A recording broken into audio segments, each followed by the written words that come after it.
Tautan pendaftaran PPK, PPPK paruh waktu 2025. Nah, ini zaman banyak PHK, zaman orang-orang lagi kesulitan mencari kerja. PPPK itu pegawai pemerintah dengan perjanjian kerja. Bukan PNS berarti bukan dia. PNS, tapi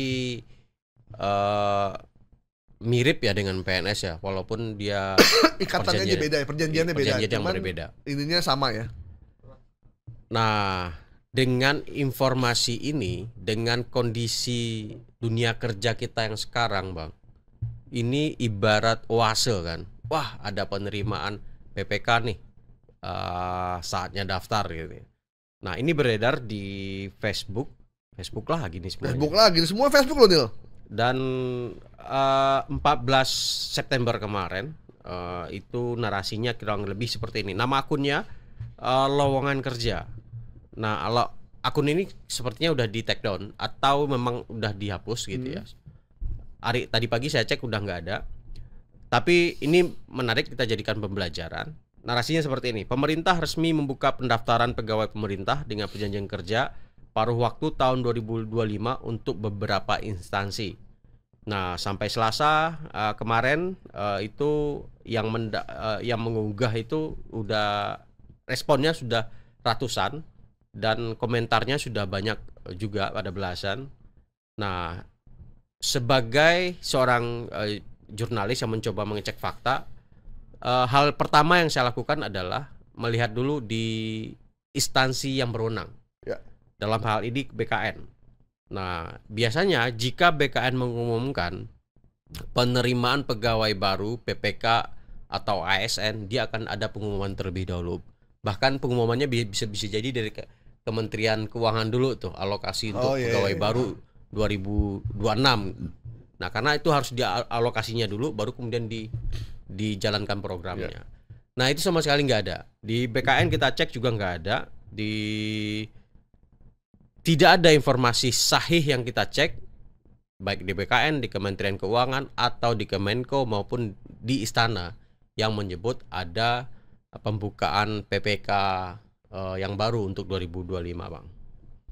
Dan di situs resminya BKN juga tidak ada informasi tersebut. Jadi hasil kita cek ini adalah informasi palsu. Dan untungnya akunnya lowongan kerja ini sudah dihapus. Sudah di-take down. Ini kok bawa-bawa Tuturi Handayani ya logonya? Karena PPK itu identik dengan dengan guru honorer ya? Honorer yang jadi P3K itu. Dan satu lagi, ketika kemarin kita cek, ketika ini dibuka, kita klik, dia minta biasa nomor KTP segala macam, sama nomor handphone dan Telegram aktif. Dan ini phishing ya modusnya ya. Mereka mengambil data kita, kemudian kita dikirimkan link untuk menginstal aplikasi. Nah, aplikasi itu kita install. Nah, risikonya jika aplikasi itu terinstall, aplikasi kita bisa di-remote dari luar, dari jarak jauh. Sehingga apa yang kita lakukan itu berisiko bisa direkam oleh pelaku. Tapi kalau kita ada m-banking, buka email, password segala macam ya. Tapi memang ini desainnya meyakinkan sih, sederhana tapi cukup jelas gitu. Ada kata dibuka, ada logo Korpri, Tuturi Handayani, terus nama akunnya lowongan kerja. Ada fotonya juga, orang lagi pakai putih dan hitam kayak lagi tes CPNS kan. Ya. Gitu. Tapi untuknya ini udah dihapus sih. Oh ya, udah dihapus ya? Udah dihapus. Apakah dia ngapus sendiri atau gimana? Atau mudah-mudahan dia cuman kopas saja. Enggak kopas. Karena ketika di awal gitu kita cek, dia minta nomor handphone. Minta nomor handphone. Enggak, maksudnya dia ngambil dari mana gitu? Ini di Facebook, Bang. Facebook dia akunnya apa? Maksudnya lowongan kerja. Kontennya apa aja kontennya selain lowongan kerja? Lowongan kerja semua. Memang khusus lowongan kerja berarti ya? Jadi semuanya lowongan kerja yang dia posting itu mirip dengan lowongan kerja untuk BPJS misalkan. Tapi ujung-ujungnya minta data tadi. Ini mesti dilaporin langsung sih kalau kayak gini nih. Ini udah dihapus. Enggak, maksudnya semua akunnya nggak ditutup ya? Udah ditutup. Jadi akunnya ini udah nggak ada. Udah nggak aktif ya. Nah, jadi buat teman-teman kalau ada informasi lowongan kerja, mau jadi CPNS atau PPPK atau guru honorer atau pekerja apapun yang terkait dengan kementerian maupun lembaga, jangan pernah percaya pada akun yang tidak terverifikasi dari lembaga yang bersangkutan. Ya. Kalau PNS, CPNS, PPPK itu dari BKN atau cek dari kementeriannya. Kalau di kementerian di websitenya nggak ada segala macam, udah dipastikan itu adalah hoax.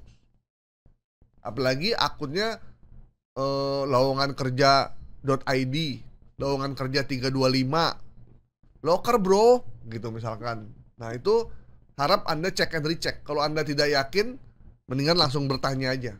Nah ini masih kita akses nih. Dia minta nama lengkap sesuai kartu identitas, nomor handphone. Nah kalau ada lowongan tautan yang kita klik minta nomor handphone, nick, telegram, itu sudah dipastikan hoax. Ya. Penipuan mungkin. Penipuan, udah jelas penipuan. Jadi jangan pernah Anda daftar apapun, lowongan kerja segala macam yang minta nick di online. Itu punya resiko yang luar biasa. Minta nick, nomor handphone, kemudian nomor telegram. Apalagi diminta biodata, nama, alamat, nama orang tua, ibu bapak. Udah sekian dan terima kasih kalau kayak gitu. Ya. Jadi harap berhati-hati, jangan pernah Anda tertipu dengan modus-modus yang seperti ini. Kita udah hafal banget. Bahkan untuk yang sederhana aja, Bang Acil, kemarin saya sempat hampir kena tuh. Ada salah seorang ketua lembaga itu ngirim undangan APK pernikahan. Saya udah sempat buka karena memang dia punya anak, saya tahu. Kita tahu mungkin emang dia pengen nikahin anaknya. Saya buka, saya baru lah, ngapain dia ngundang pakai model kayak begini? Gitu, nggak WA dulu karena saya cukup akrab gitu.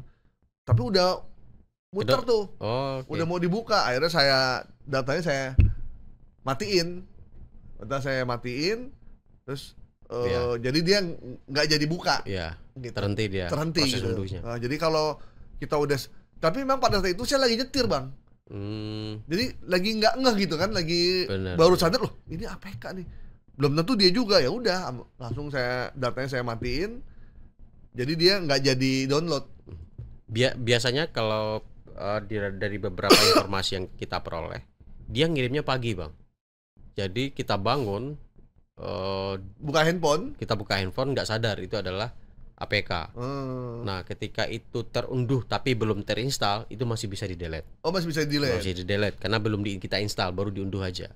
Nah ketika itu sudah terinstall ataupun dalam proses install, itu memang harus matiin pakai data dulu tuh.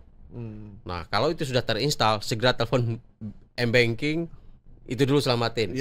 Untuk di akun perbankannya ditutup dulu. Ketika itu sudah terinstall, diblokir dulu. Nah baru kemudian handphonenya di reset ulang, kembalikan mode pabrik, dan baru kemudian kerja ulang lagi untuk di reset ulang dari nol lagi ya. Dari nol lagi. Seperti Anda melakukan pengisian ulang untuk kayak beli handphone baru. Nah ini juga ada info juga di grup-grup ya soal Dukcapil yang menelpon atau WA kita untuk melakukan KTP digital. Itu juga marak juga sekarang. Oh iya KTP digital ya. Jadi ada telepon dari Dukcapil, dia mengaku dari Dukcapil ya. Untuk membuat KTP digital. Jadi kita nggak perlu megang KTP fisiknya ya. Benar. Nah dia kemudian minta data kita, nomor NIK, nomor nomor KK. Atau kita minta foto kakak kita diminta, KTP kita diminta. Nah itu juga marak juga sekarang, dan itu harus hati-hati. Pertanyaannya kan gini, kalau dia dari Dukcapil, ngapain dia minta data kita? Kan dia bisa lihat. Bener. Iya kan, gitu. Jadi jangan pernah kita ngasih data pribadi lewat telepon atau lewat aplikasi yang kita nggak jelas dari mana asalnya. Atau dari website yang kita juga nggak kenal, bukan lembaga segala macam. Bahkan lembaga resmi pun tidak minta data kayak begitu nih. Bener. Gitu. Tidak minta data sedetail itu. Jadi itu yang sering terjadi sekarang. Begitu Anda serahkan data itu, nah itu yang berbahaya buat data pribadi kita bisa beredar kemana-mana tanpa kita menyadari. Oke Bang. Oke Bang. Informasi yang terakhir adalah tautan pendaftaran PPPK paruh waktu 2025. Kita nyatakan hoax ya. Oke. Bang, terima kasih Bang. Siap. Alhamdulillah kita udah ada beberapa. Kita melanjutkan minggu depan karena masih banyak informasi yang beredar di handphone maupun di sosial media yang kita miliki. Ya. Kalau kita tidak hati-hati, kita tidak minim literasi, kita akan jadi korban dari hoax yang memang orangnya niat bikin untuk menyesatkan. Benar. Itu yang berbahaya, Bang. Ya, kalau ada orang korupsi, mensreanya jelas. Ingin memperkaya diri sendiri. Kalau hoax itu memang ingin menyesatkan dengan niat ingin dapat keuntungan, atau mau bikin huru-hara, atau mau menyerang satu pihak, tapi lewat informasi yang beredar di media sosial. Syukur-syukur apa yang dia lempar itu ada organik viralnya organik gitu. Iya, view-nya organik. View-nya organik gitu. Karena orang percaya dan orang suka, padahal itu sebenarnya tidak benar. Seperti apa? Seperti joget Uya-Kuya. Uya-Kuya beredar sedang joget, kemudian ada tulisan, buat gua 3 juta mah kecil sama joget-joget. Padahal itu joget-joget dia itu udah konten yang udah 2 tahun yang lalu. Gitu. Jadi sehingga bikin orang makin kesel, makin sebel, yang akhirnya menimbulkan permasalahan yang panjang sampai hari ini. Memang Uya-Kuya mungkin kita akui ada salahnya, tapi bukan berarti video yang memang dia tidak lakukan akhirnya kita setujui. Karena memang dia tidak pernah membuat video seperti itu. Itu video lama, cuma dikasih narasi 3 juta aja. 3 juta doang yang dikasihnya, tapi itu akhirnya ya, jadi waspada video recycle ya. Iya, video recycle. Ya, buat teman-teman yang jadi menteri, jadi wamen, tolong dilihat lagi perjalanan digitalnya. Kalau ada flexing apa, tolong di-delete aja. Atau ada hal-hal yang kurang berkenan, tolong Anda delete karena Anda udah jadi pejabat sekarang. Selamat buat para menteri. Selamat juga buat Bang Gaib. Kalau Umar bin Khattab ketika diminta jadi khalifah, dia mengucapkan innalillahi wa inna ilaihi raji'un. Itu sahabat Nabi, Bang. Sahabat Nabi itu. Iya, ya kita juga bisa karena dia rasa takut tidak. Kita harus belajar sama dia. Amanah. Ya.